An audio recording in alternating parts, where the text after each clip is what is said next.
เสี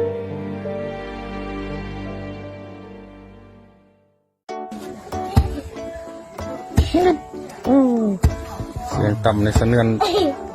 ทอดพื้นดินท่านผู้ชมเก่งอย่างนี้นะน้อยๆสำนึกแต่หูจักต่ำเข้าเลยเข้าโรงเรียนปอได้เหรอปอหนึ่งซื้อนางยังเหรอฮะนางเวทชื่อเรื่องนี้นางยังเหรอนางเนื้กับนางเวทกับนางเนื้อตามเขา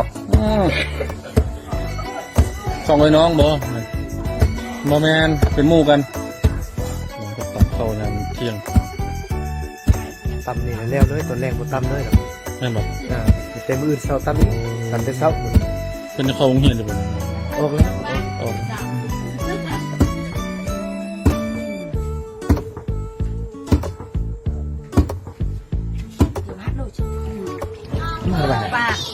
มันป้างไง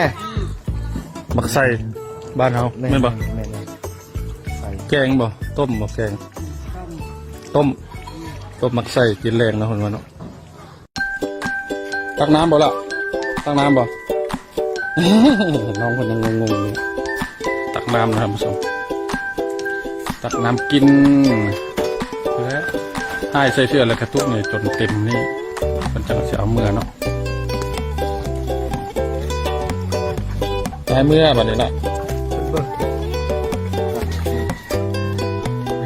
เมื่อแล้วบัดนี้เนาะใกล้ลายขนาดเนาะใกล้เจ้าลายเนาะใกล้คนหลายขนาดไหนท่านผู้ชมใ